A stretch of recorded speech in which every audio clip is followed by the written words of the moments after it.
Happy podcast day, everybody. I have a literary agent on the podcast today, Louise Buckley with Zeno Agency. She is currently closed to submissions, but will be opening in the next few months, so make sure to keep an eye on her.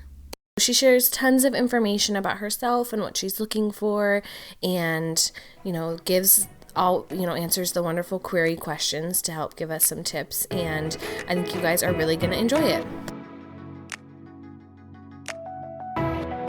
Let's go ahead and get started, and could you start by telling me what drew you to publishing and wanting to be a literary agent? Okay, so my story, my journey is that I've always been a reader, but I didn't really know what I wanted to do. I didn't really know what career path I wanted to take, and so I kind of did what a lot of people do, and chose to study English literature at university. And then after I finished that, I still didn't know what I wanted to do. Everybody would say to me, "Oh, so you're going to become a teacher now, are you?" And I knew I didn't want to become a teacher. Or they'd say, "Oh, well, you're going to become a librarian now, are you?" And I knew I didn't want to become a librarian either. But I knew that I wanted to work with books. I knew that I enjoyed reading. And so I ended up getting a job in a bookshop. I worked for Waterstones, which, for anyone who doesn't know, is the biggest book retailer in the UK, with physical book retailer. Mm-hmm. I loved it. I loved hand-selling books, talking about books, reading books all the time. But it paid minimum wage. The wage was really, really terrible. I mean, I knew that I just couldn't be a bookseller living on that kind of wage all the time. And so I did some work experience at a publisher at Walker Children's Books here in the UK, and I really enjoyed it. I was in their editorial department, and I just loved having a kind of hand in what might be published and playing a part in that. And so I decided that I wanted to become an editor at a publishing company. And I was really lucky, incredibly lucky, because it's so competitive. Certainly here in the UK, but I imagine in other countries as well, to get a job working for a publisher, particularly in an editorial department. But because I'd worked for Waterstones as well, and I knew about trends, I knew what was selling, what wasn't selling, and I'd read really, really widely. I somehow, combined with my work experience, managed to get a job working for Dorling & Kindersley Publishers as an editorial assistant.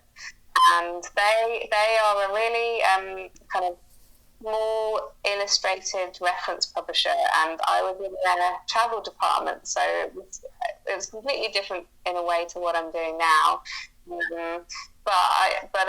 It's a really great experience. They were certainly part of Penguin, and it meant that I was, even though I was in quite a small department, I was still part of a big publishing company. Yeah. At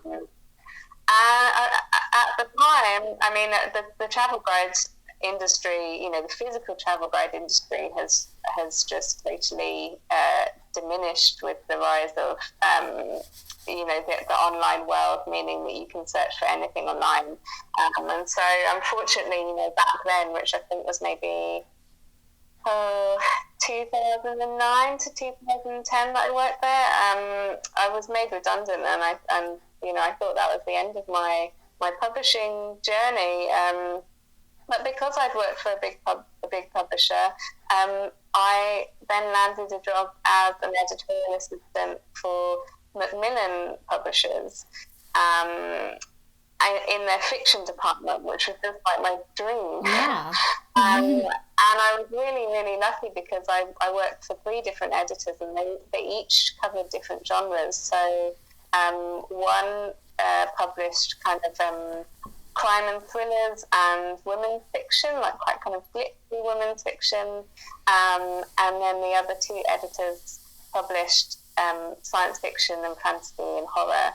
And so I was there for 5 years, and as I kind of worked my way up to sort of mid-level, I inherited authors, but I was also allowed to commission authors as well. And so I gained really invaluable experience in how, in the kind of internal dynamics of how a publishing company works, and how, but also how books are edited. You know, it gave me a kind of really brilliant understanding of story structure, and how, you know, how I as an editor can help improve an author's work. And it was just really, really brilliant experience, and I really enjoyed being an editor, but I felt kind of constrained by, you know, I use this analogy that I was a small fish in a big pond, and I wanted to be a big fish in a small pond. You know, I was struggling to kind of progress any further, and I wanted to work more closely with authors. And I think the idea of being an agent just kind of really, really interested me and excited me. And so it was kind of by chance. I've been chatting to my colleague who sat next to me.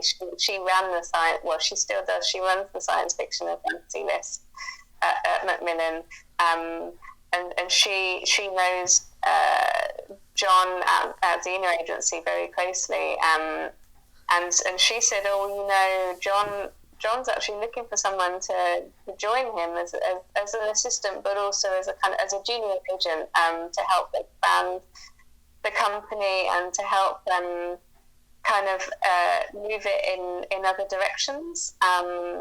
And so historically, Zeno has only really represented science fiction and fantasy. We're actually the biggest agency in the UK that represents science fiction and fantasy. And we represent Ben Aronovich, who's a Sunday Times #1 internationally best-selling author, and we also are the UK representatives of Brandon Sanderson, who's mega huge. Yeah. And we represent Peter V. Brett as well as many other estates of kind of famous, mostly science fiction authors of the past. But I mean, John, you know, at the time, he felt like he wanted, you know, I was quite a good fit because I understand science fiction and fantasy publishing because of having worked for the other two editors, but I also had worked on lots of other genres as well, so it meant that I could bring in authors writing in other areas and help expand the agency as well. I love it. So that's kind of how I've ended up where I am now. That's awesome. What a wonderful journey, and I'm sure you're glad for all of the experience that, you know, you got in all those different stages of your career to get you where you needed to be now. Yeah, absolutely. That's awesome. So, you know, this next question is, when did your love for books begin? And it sounds like you've been a book lover for a really long time, but do you remember like a certain moment in your childhood when you were like really realized that you were like, oh my gosh, books are like the best thing in the world? I do have one particular moment. I mean, you know, my parents had always read to me before bed. That was a really big part of growing up. But I do have this one moment.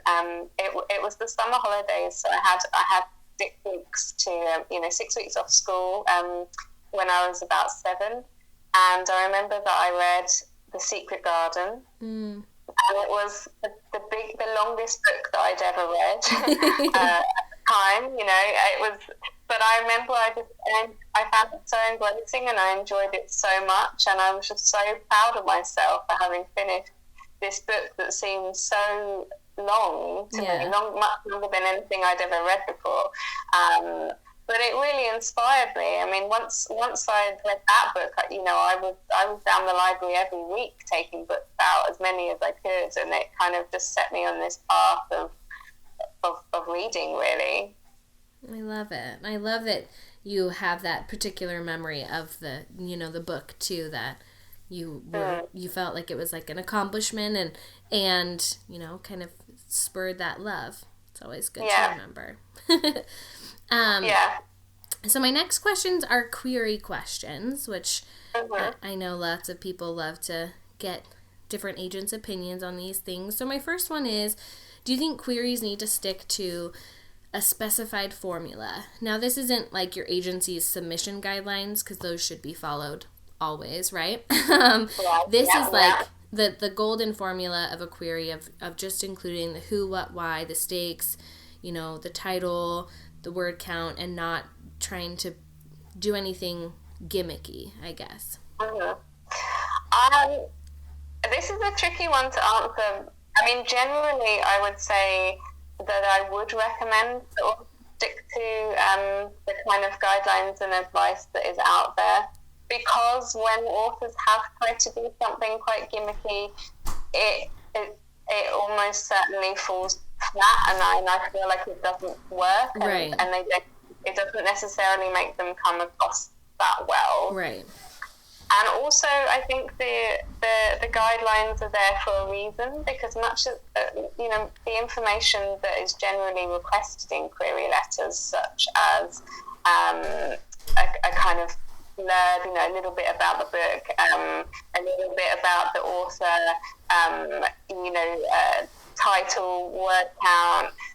All of those things are really important for the pieces of information for the agent. And so if you try to do something gimmicky, you kind of run the risk of not actually conveying the information that will be the most helpful to an agent. But also, I think authors, they worry a lot about kind of getting it right. And I mean, one of the things I want to reassure them of is that actually, if you stick to the guidelines and you do send out something that maybe feels a bit like a template, that won't work against you. It will probably actually aid you in finding an agent, because you've made it easy for the agent to have all the information that they need. Right. And I think I like what you said, sometimes the gimmicky things can make the query fall flat, but I think there's something to be said for giving the agent something they know what to expect, what they're opening. They're not opening it and then they're like really confused about everything that's going on. You don't want to confuse them with your query letter. No, because I mean, the reality is that agents receive so many queries every day that you really you want to stand out for the right reasons and not the wrong reasons. Exactly. Good things to remember. So what for you would be your number one query no-no? Okay. Bear with me whilst I look at my notes. Okay, my number one query, I guess my number one bugbear actually is when people don't address the query letters to the agent. And I'm sure other agents have probably mentioned this before, but it is really, really common that I will receive a query that starts with "Dear Sirs." Yeah. Obviously, I'm a woman. There's only one of me, so it's not even multiple kind of sirs. Right. Dear publisher, I mean, that's fairly annoying, because obviously I'm not a publisher. Dear editor, I mean, I do edit as an agent, but I'm not an editor. So again, that kind of shows a fundamental lack of understanding about what an agent is. I'm trying to think. I mean, another one that I sometimes get is the query addressed to John at Zeno rather than to myself, and if he's not open for queries and it is just me, then I feel like people should have done their research. Yeah. But in terms of, I mean, I've been asked before, how should I address the person? Should I use their first name or their surname? Should I say Ms. or whatever. I mean, me, that doesn't really matter. I think so long as you've got their name somehow, rather than agent, then you can't really go wrong.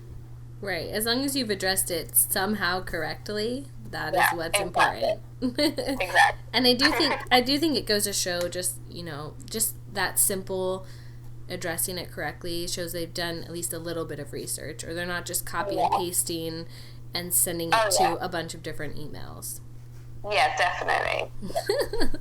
Agents like to feel like the author does actually want them to be their agent. Yeah, definitely. You want to think like, oh, they searched me out, did a little bit of research, are excited about, me personally as their agent. Yeah. Yeah. And the best way of doing that is addressing it to the agent. Yes, very true. So my next question for you is, what things in the first pages that you receive will make you stop reading? What is just a hard no-no for you in those?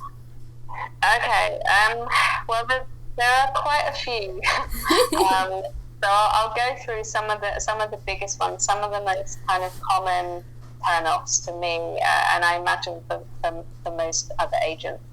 I mean, they're not really in any particular order, but I guess one of my biggest peeves is starting with backstory or kind of too much exposition and not really getting into the heart of the story, because agents, as I mentioned, they do receive so many submissions every day. They don't want to have to wade through a kind of really long prologue that it's explaining the history of the world, say, before they get to the heart of the story.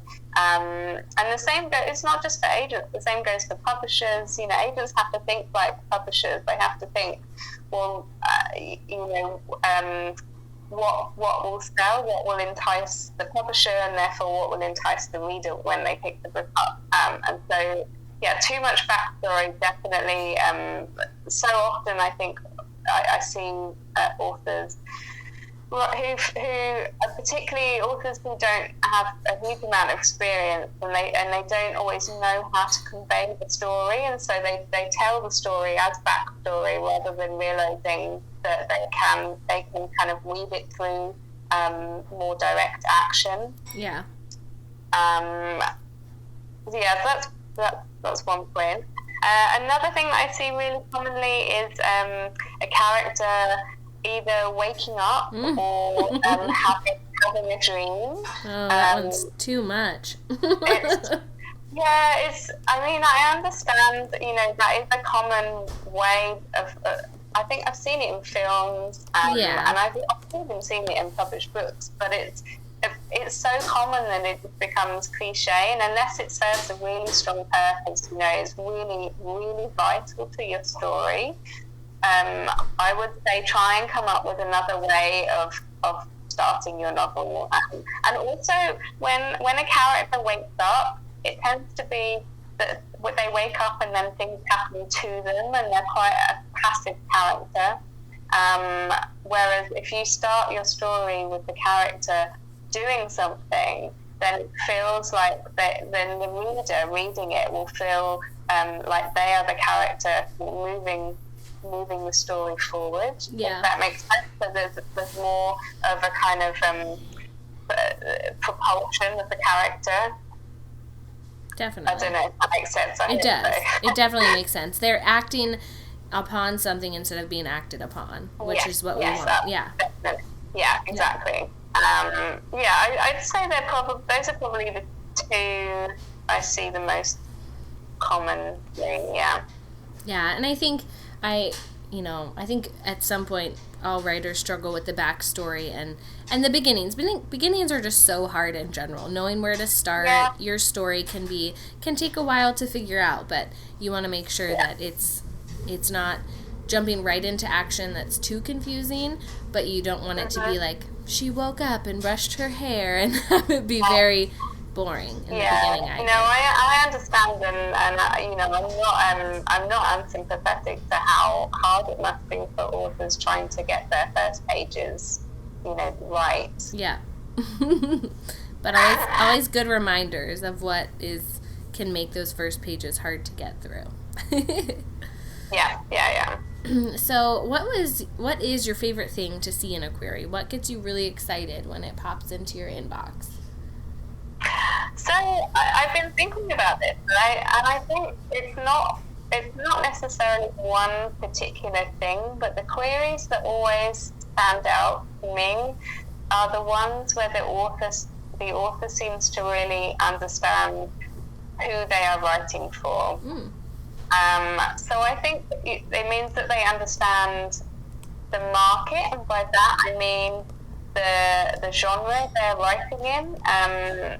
Because authors don't always know what genre they're writing in, but if an author knows the genre they're writing in and also understands shows an understanding of who their target audience is, then that can make their query letter really stand out. And I know that can be quite difficult because often authors, they don't know when they start out writing, they don't know who they're writing for. They're just writing for themselves, or they're just writing a story that they want, that they feel has to be told.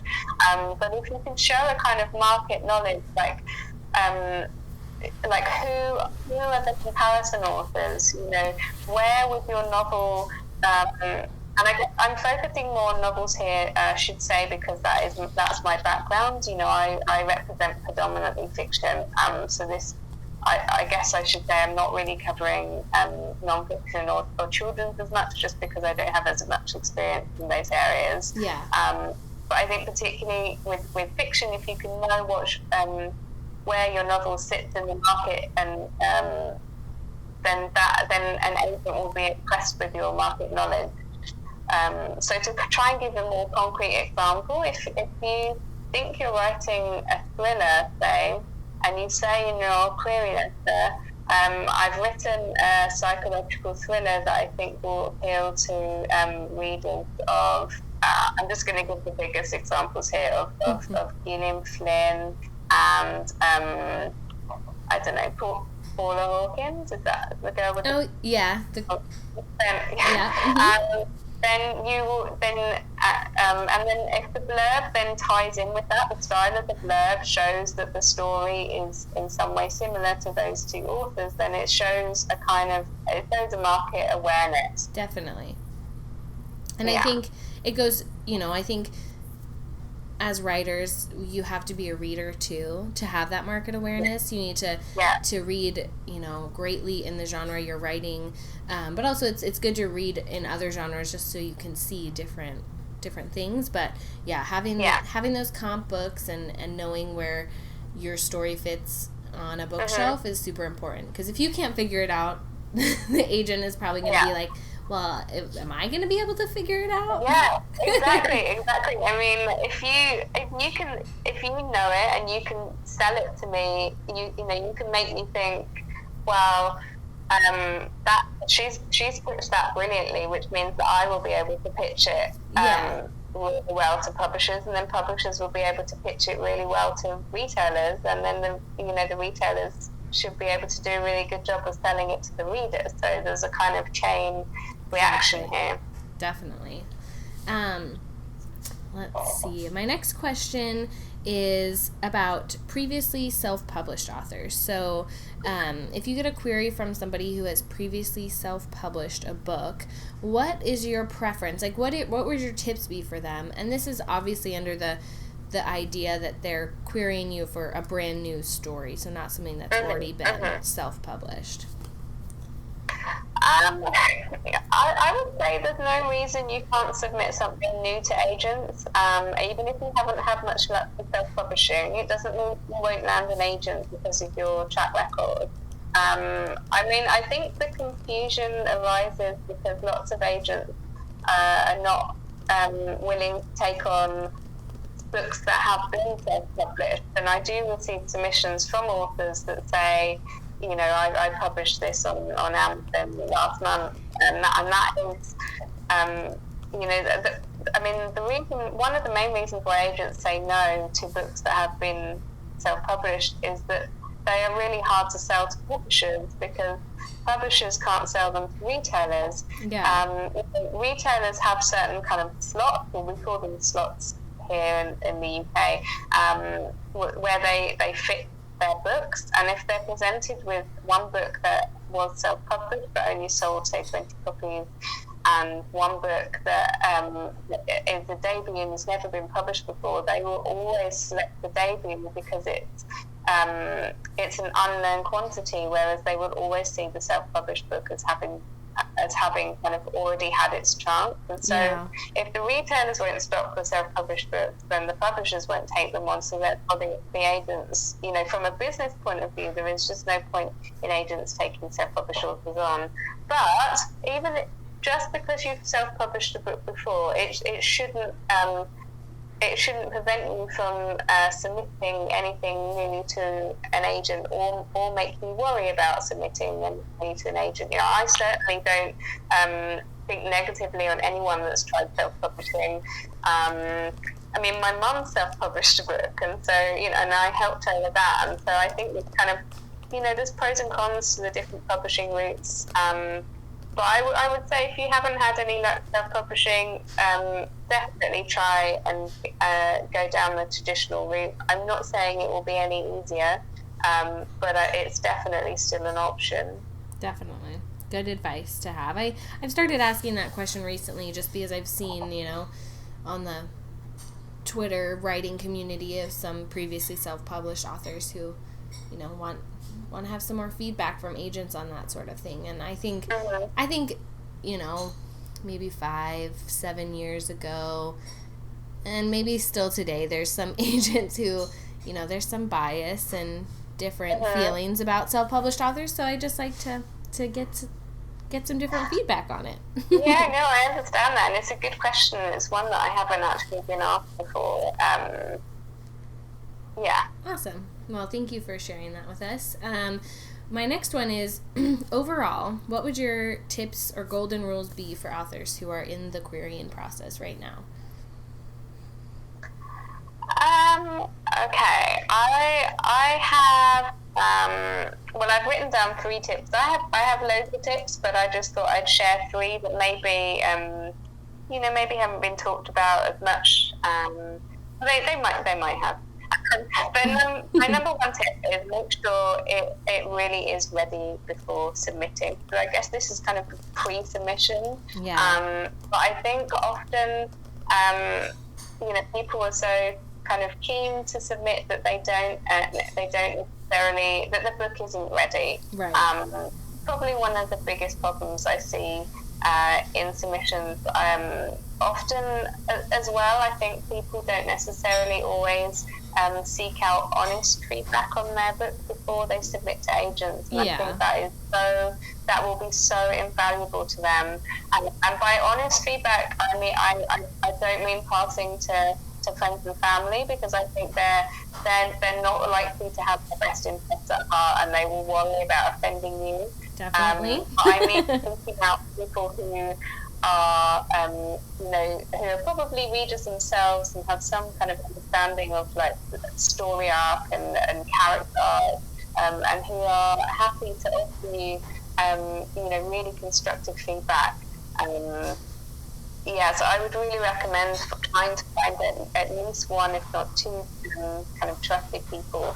And if you're not able to do that, then either finding a writing community or hiring a professional editor to give you that kind of constructive feedback, so that you can make sure that your manuscript is absolutely ready before submitting.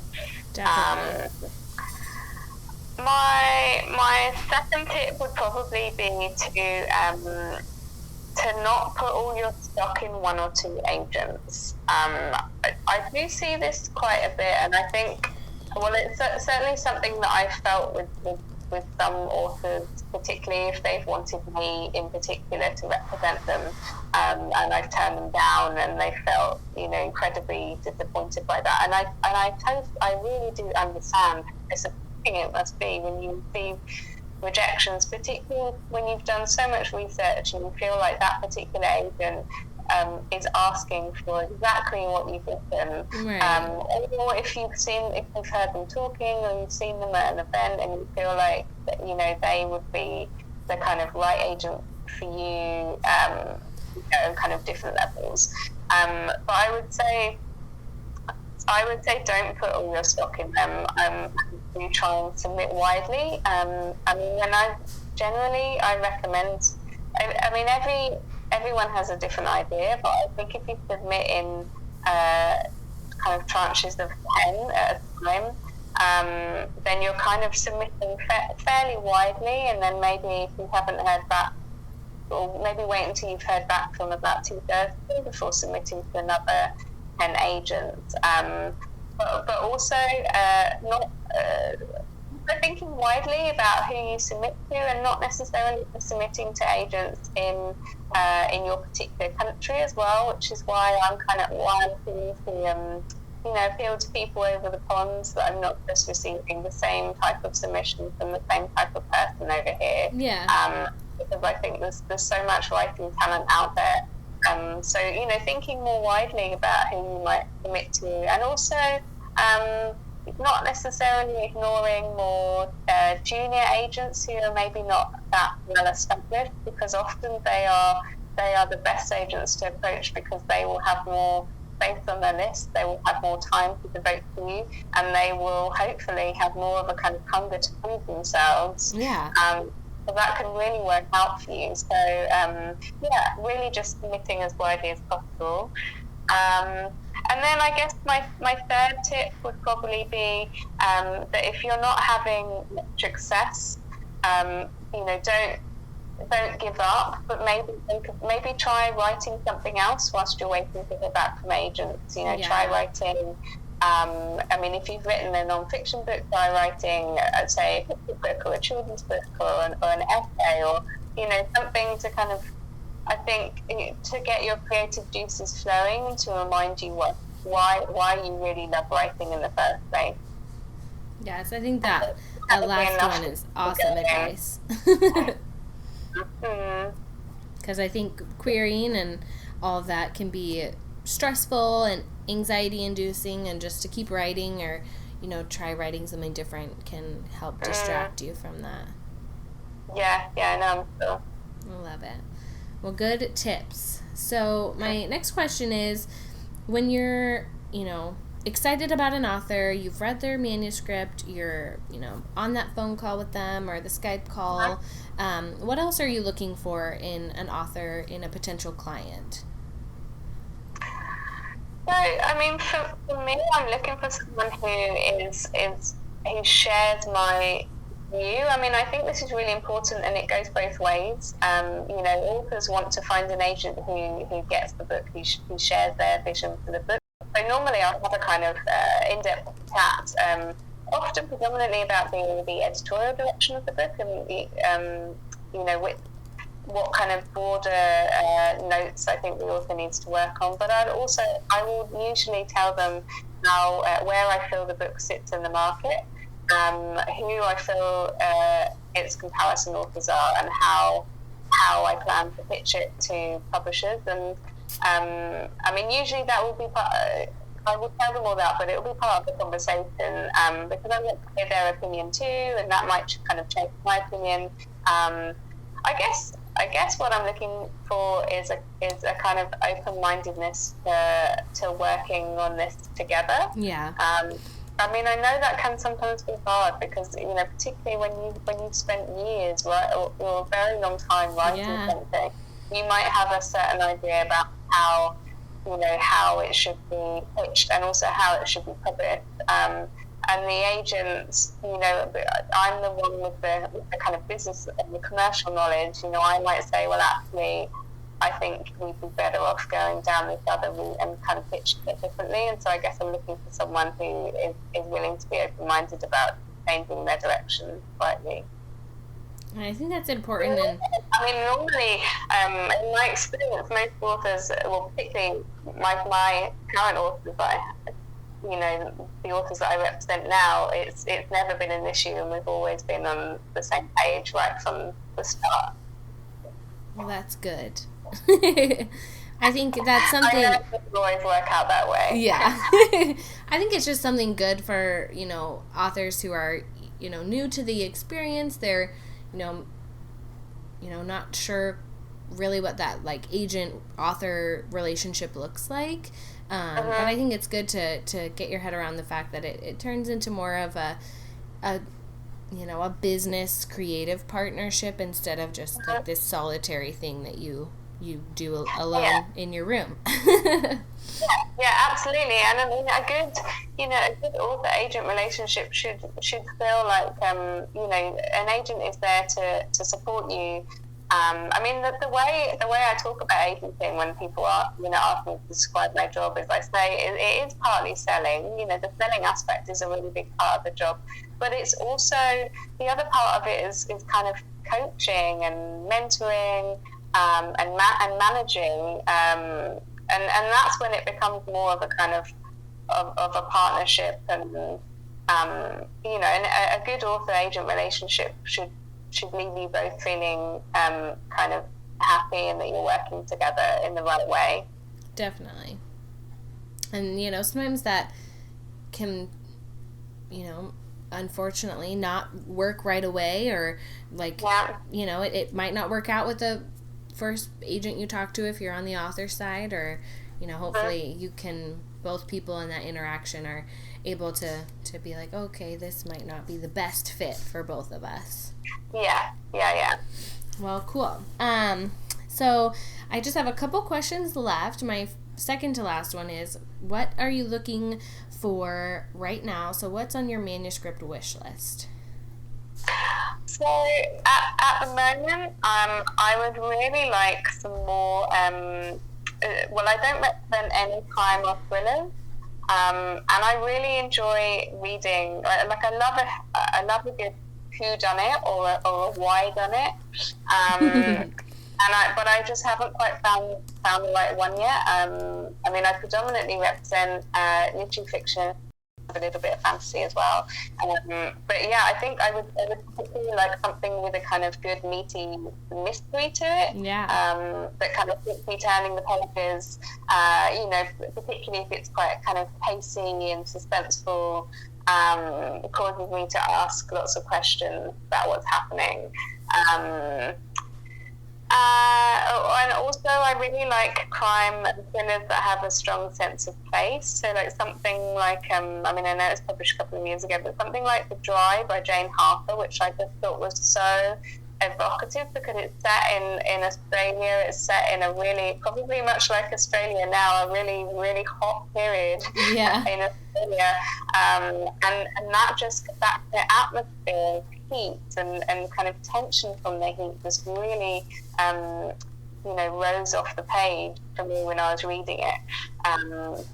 But also I think something with, I'd really love to find something that's like a kind of sliding doors type book, like something with an alternate timeline that maybe asks kind of, that looks at the road not taken. I really love books that pose a kind of what question in a sort of twist on the usual reality kind of way. Or something maybe with like a little bit of magic in, but in a real world setting. Ooh. I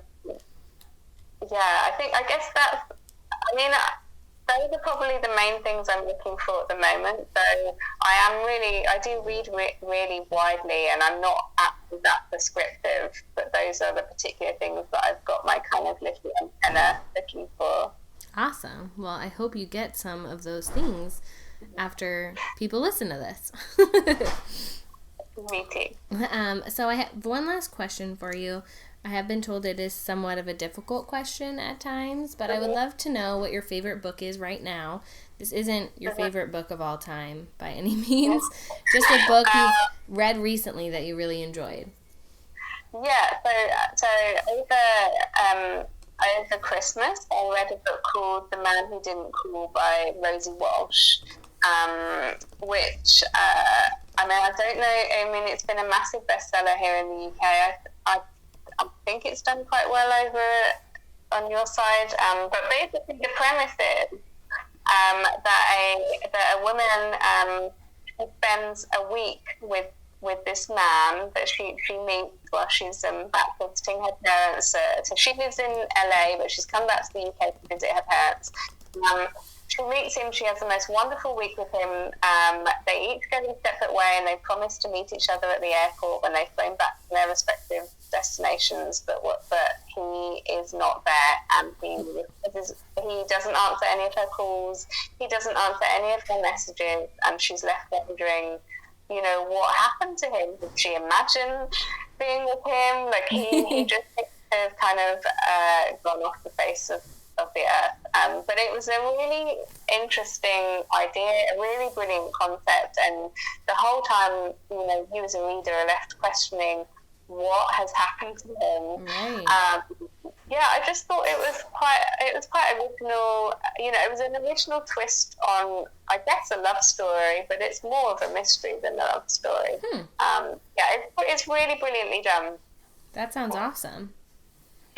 I like it. Well, cool. Thank you for sharing that with us.